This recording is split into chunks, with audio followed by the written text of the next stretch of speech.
Basically, today I'm just going to run through some of the iOS 8 features. I will be doing this through a PowerPoint presentation, which you can see here. So don't worry about too much about taking notes or trying to remember everything that I tell you today or where all of these functions are. I will be sending you out a PDF of this. So then you can review them afterwards and say, oh yeah, I forgot that or I need that. So don't worry about that too much, okay? But most of the time, I'm just going to be showing you my iPad. So the first app that I want to open up and show you some new features of is the Notes app. So this is an app that we all use, especially in foundations on day one, when the students don't have an Apple ID, when they can't access pages. The great thing is we have a few new features in the Notes app. And one is the ability to just do bold, italic, highlights, underline. So that is a great option. So you can now put in bold and underline, so you can make a title. As well, you can now insert photos. So you can go into your camera roll. And one of the things that's changed with iOS 8 is we don't have a camera roll anymore. We just have photos and we have albums. So that makes it a little bit easier to navigate through your camera or through your camera roll, your photo album. So you can add pictures now to the Notes app. Also, things that I've been experimenting with and might be great for English language teachers who want their students to practice pronunciation is the microphone. So speaking the note or speaking what you would like to say. So for example, how are you? Question mark.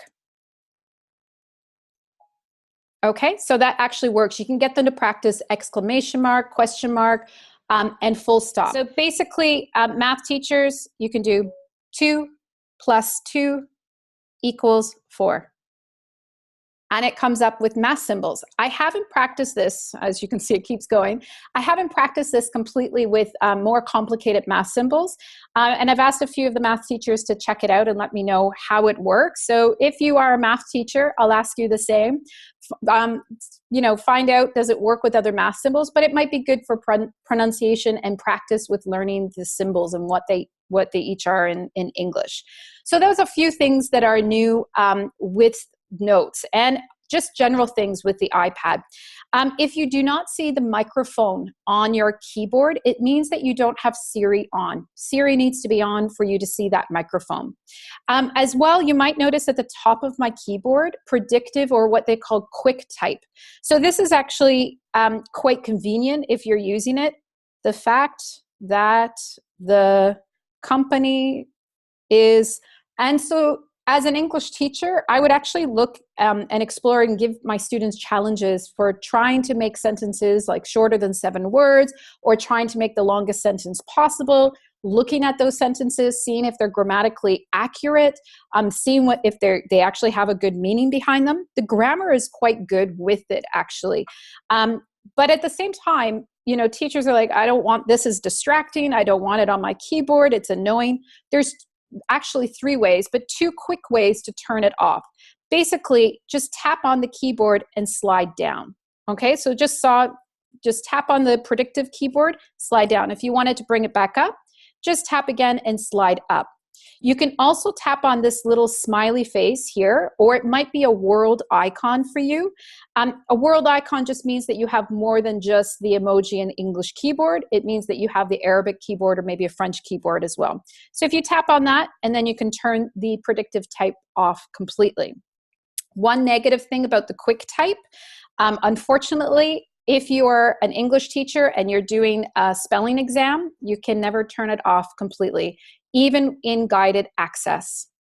We're looking at solutions to this, but so far we haven't found any. Predictive type is there all the time.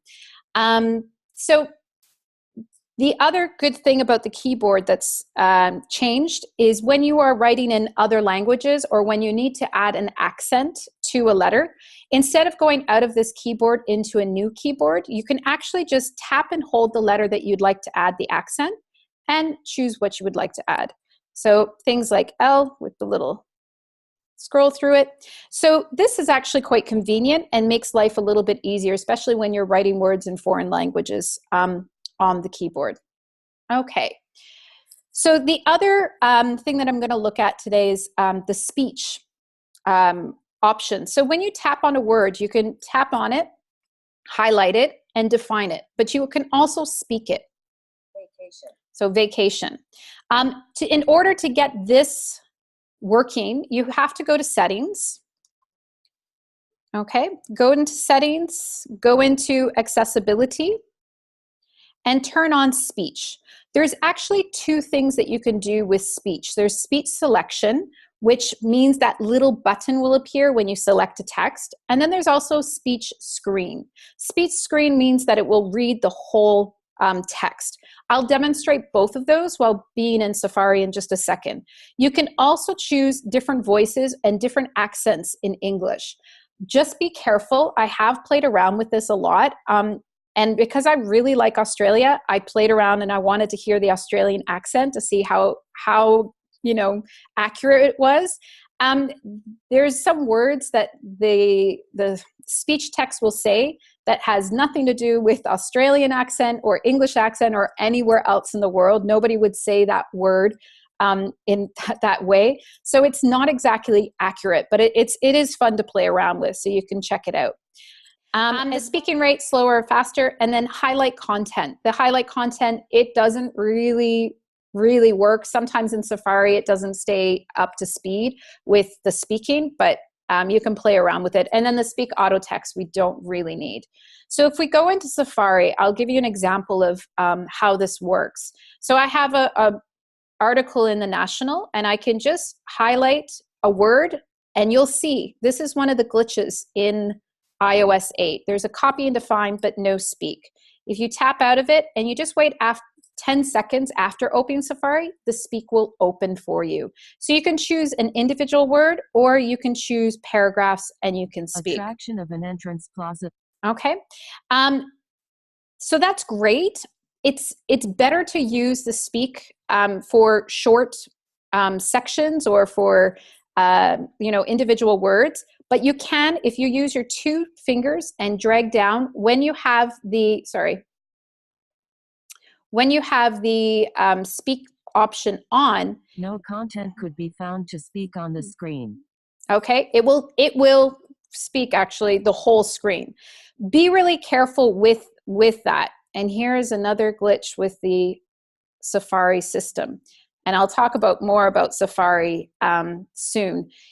Safari tends to be just slow to respond. So if I pull down the two fingers in Safari, it will speak the whole screen, meaning the national, business, register, sign in, subscribe. It actually is not useful for us at all. But if you do go to pages, and if you're an English language teacher or any teacher and you want to be able to give your students a text where they can read, opening up pages, which is not opening for me now, of course. I had it open 2 seconds ago. And if you give them a clean text, for example, the one that you're seeing on my screen now, okay, a clean text, it will only read what they see on the clean text. So I'm going to see if I can get it to work now. Rania, ruler. Jordan's Queen Rania is a very modern. Okay, and you can see that. With the screen, you can see here that you can, in this little screen, slow it down and speed it up as you need to. Where when you're just tapping that individual word, you don't have the option to slow down or speed up. And then when you're finished, you can just press the X and it's gone. Okay, so that's one option for the speak screen. Again, not so natural, but you can try out the different accents, and there are enhanced audios that you can download and use as well. The speak selection I find much more useful, and the really great thing about the speak selection is if you are on a website that is not English, it will recognize that it's not English and it will start speaking it. So I've tried it out with French, Arabic, quite a few languages, Chinese, Japanese, and it seems to detect it. The only thing is, with French, if you choose a single word, it will say it like it is in English. But if you choose multiple words, then it will speak like it is French. So, for example, Pour le rat. Okay. With any of the languages that don't use Roman letters, it picks it up instantly and it will speak it as you like. So if you're learning Arabic, then you can start reading it while learning it.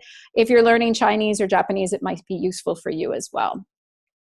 Okay, another couple of things that have changed in Safari. You'll notice that when I'm dragging up and down, my little control bar at the very top of the screen disappears. So your screen gets a little bit larger now when you're reading websites. So this is a good feature, and then you just have to scroll back up to the top to reveal it again. Another good feature is if you do a two-finger pinch closed, not the two-finger pinch open, but the two-finger pinch closed, you can see all of the pages that you have open. So you can see a visual of what you want to look at, which page you want to go back to, which is really great. As well, you can see at the bottom of the screen here, I have two other devices that are connected with the same iCloud account. So I can see all of the pages that I have open on my iPhone and the pages that are open on another device. Now, this is really great. If you're reading something on your iPhone and you just feel like the screen's not big enough, you don't have to then go back and type in that web page or find that same web page or send it by email. You can just go in, tap, and it will open automatically. For those with children that are using some of their devices, if you're on your iPhone and your child is surfing the internet on the iPad, you can actually watch and see what they're surfing and what they're reading on the internet. So you can do a little bit of spy on them and without them knowing. Okay. The other great thing, new feature of Safari, is if you tap in the search bar, you'll see that we have all of our favorites there popping up again. It's easy to organize the favorites. You can just tap and move them. So if you have articles that you or a site that you want your students to go to on a regular basis, like MyLearn or the HCT portal, that's quite convenient. As well, if you just slide down, you'll see that there's a new Add to Favorites button. So you no longer need to go to the plus and add to your favorites. You can do that right there. As well, if you're in a mobile site and you feel like there's not enough content or it's not easy to navigate, you can always request to go to the desktop site. So for example, I go to Qatar Airways regularly and checking for flights as always.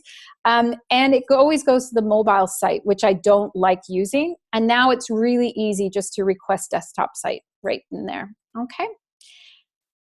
So with that, we're going to go to another feature for Zoom. Of course, we've always had Zoom in and out, as you can see. It is actually a much better quality now.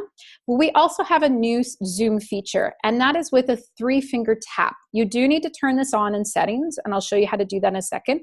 But basically, if you three-finger tap, you get a Zoom screen. This is great for teachers who are trying to show their students something or want the students to focus on something, especially in the beginning days of foundations when you're trying to teach your students how to use the iPad. And when you tap on that little icon on the very bottom, you can zoom out again, or you can tap three fingers and zoom out, or you can choose to do full screen zoom instead of using this little window, resize lens, or choose the filter. So I'm going to zoom out, and you can find that in accessibility again in the settings. And you just need to turn it on here in Zoom, okay? Really, really easy to use. You can also, there's a few other features here that you can look at, but something that could be quite useful to the teachers. Guided access is another thing that has a few changes in it. It's still in accessibility and here in guided access. So I'm just going to turn it on and give you an idea of what's happened. So before, it used to be very easy for us to forget to put the passcode lock in and just turn on the guided access. So with 3 clicks, the guided access will start, and I haven't put the passcode in or chosen a passcode. Once you press start, it will actually prompt you to set the passcode. So there's no way of starting guided access without using a passcode now. So you can't forget it. The student can't get out during the exam, and it actually makes a more a safer environment for the exam, testing environment. There's also a few other hardware button options. For example, you can disable the sleep wake button and the volume buttons as well. There's now a time limit. So you can actually set a time limit to the guided access. And the system will automatically pop up 30 seconds before the end of the time limit to give the student a message. Or you can add a voice, or you can add just a beeping noise or some kind of timer noise. So you can turn it on right from the guided access screen. Again, one limitation that we have right now with guided access is we cannot turn off predictive typing. So for those who are trying to give spelling tests, unfortunately, there's no way around that just yet.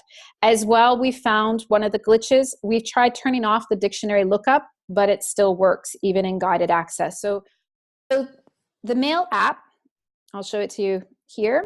When you're writing a new email and you start writing and you remember, oh, I think I forgot who that person's name or who I need to send this to, you can now slide the mail down, hide it, start another mail, hide that one, then tap and you can see all of the mail that you're working on at that moment.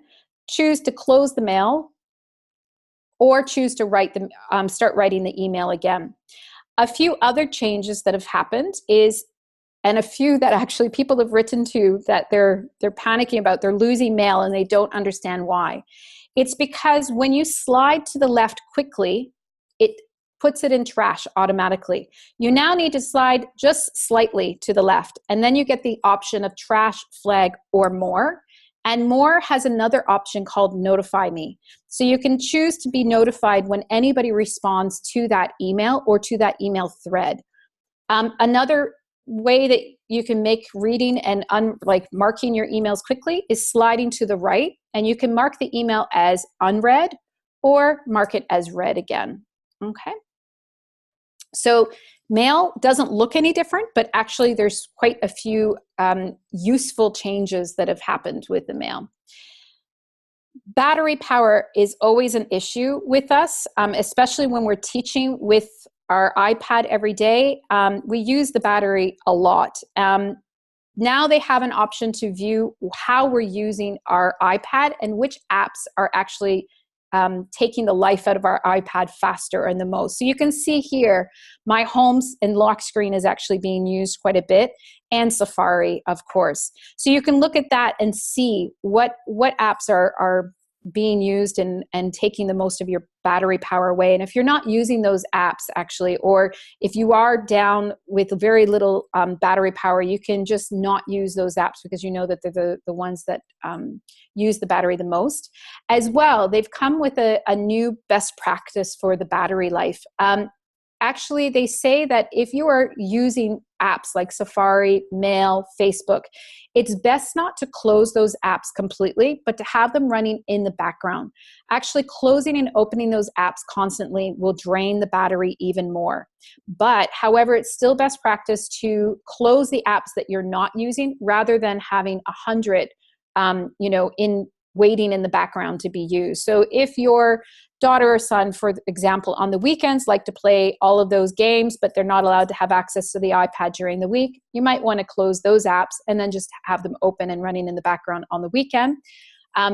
Because you don't want to have too many apps running in the background, but keep those most important apps running. One of the things, and it happened in Notes and Safari so far, is the inter-app communication. We've always had an issue of trying to get our iPad apps communicating with each other because Apple blocks this. But actually now, Apple is creating a way for us to communicate with other apps. So now, for example, here, you can see my notes can not only be sent to Mail, they can also be sent to Facebook, Pinterest, and Evernote. And it's the same in Safari. Safari now has an ability to save pages that you find in Evernote, Pinterest. You can also, you'll see more coming up. If you just tap on the more, you can see the other apps that are available, and you can turn it on or off here so you don't see it in the main page. And you can also decide on the order in this page as well. Okay, so that's actually quite good and useful. We've always struggled with this, especially with Blackboard. Having assignments in your Dropbox or your Google Drive and not being able to submit them to Blackboard because the two apps can't communicate with each other has been an issue. That is being resolved, and we're hoping that more apps will become able to communicate with each other. Please note that in Mobile Learn app, Google Drive and Dropbox both communicate with that now. So if you weren't aware of that, now you know. And we're just waiting for other apps in the future. Just going to the... Sarah, Yep. I'm very sorry. Sarah, can you repeat that again, the last bit, because I couldn't hear anything. You got cut off. Okay, can you hear me now? Sorry. Yes. Just Okay. the last. It's just about the inter-app communication. So now Safari, for example, Safari can connect with Evernote and Pinterest. So Apple allows communication directly in Safari, where that was never allowed before. Also as well, if those who are using Blackboard or Mobile Learn app, Dropbox and Google Drive now communicate with Mobile Learn app. If you want to know more about that, or specifically how to get your students to submit assignments through the Mobile Learn app, send me an email and I will create a webinar based on that specifically, because that's a little bit more in depth than what we have time for here. But hopefully in the future, this communication will get better and better, and it will be easier for us to connect different apps together. So what they call app smashing. The last couple of things are not specifically about the iOS 8, but will affect you. There is an update to the Apple TVs, and one of the big things with that is there's no Wi-Fi needed to connect to the Apple TV. This is great when the Wi-Fi goes down. You can still connect to the Apple TV and stream, although just be aware that Wi-Fi is better when streaming audio or video. It tends to be a little bit clunky when you're trying to put a video through Apple TV without Wi-Fi. But however, if you can do this, so can the students. So IT will need to use passwords on Apple TVs if there's any issues with students accessing them. And unfortunately, once those Apple TVs are updated, the students will be able to access them, because it won't matter which Wi-Fi you're on. Any Wi-Fi doesn't matter, because you can connect with any Apple TV. So if you have a good relationship with your IT staff, I'd go and ask them, when are you updating Apple TV, and can you put a password on them? Apple TV radius has also been reduced. So you'll see fewer Apple TVs in your AirPlay, which is really great, because right now when I go to AirPlay to get to my computer, I have to go through 20 Apple TVs before I can get to the very last one that is my computer. So this will actually be reduced and help us a lot. This is with the new Apple TV update as well. The other thing that you need to be aware of is the iCloud Drive. So this is similar to Dropbox and Box. And you need to know that when you're updating to iOS 8, they'll ask you if you would like to switch to iCloud Drive. Once you do this, you can never switch back. All devices need to be updated to access any of the documents on your iOS devices. So just be aware of that. MacBook users, I can no longer access my documents on my MacBook through Pages, Keynote. I have to actually go through iCloud.com to access those until the new operating system for Mac is released, which is supposed to be later this month or early next month. So that's just something to be aware of. Once they start running iCloud Drive 100%, we'll be doing another webinar about that and the ins and outs of iCloud Drive. Something for our students and for you to be aware of as parents or people who with spouses, that we've always had an issue when you have an iCloud account and you have two people using the same iCloud account. For example, your daughter has an iPhone and you have your iPad and you're both using the same iCloud account because she's too young to have her own. Then every photo she takes, you see. And then every kind of message, or it's constantly interrupting each other's devices. So now actually there's a way for a parent to create an Apple ID for someone under 18 and for you to be able to control a little bit of it. As well, now you only need to buy the app once. So if you bought the app in your iCloud, your son or daughter will be able to access that app. or music or videos, anything. As well, this might be great for our students who, there's 3 or 4 of them from the family, all in foundations or in the bachelor's program, now that they can share their apps and their music with each other. As well, those who can't get access to credit cards, one member, maybe their older brother or older sister, has a credit card, and they can now purchase apps for them without giving them the credit card details or information. So all done through family sharing. And there's a link there for you so you can get more information about it. The key thing with family sharing, however, is the iCloud data is secure still. So any of the photos, documents, keynote presentations, all of that is not shared through this family sharing. It's only the apps, the music, videos, anything you buy through the App Store. So all of the other things are secure and safe on each other's devices. Few glitches, as you saw, there are some glitches in iOS 8. One of the things that got me in the beginning, and it has stopped a little bit with the 8.1.2, I guess, update, is the 5-finger pinch. Sometimes it just doesn't work. So you need to use your home button to get out of the app, and then it usually starts working again. As you saw, Safari gets delayed after first searching for something at Google or actually just opening the app. There's a 10-second delay with Safari. So I'm hoping that that gets resolved as well with the next update. Another major glitch that we have experienced is getting guided access to start. Sometimes we'll just try to start it and it just doesn't start. We don't know what we're doing, so we're trying to replicate the situation to see what is causing the issue in the background. But one of the fixes for that is just to reset all settings, and then guided access will start working again. A few other little things here and there, but most of them got resolved with the latest update.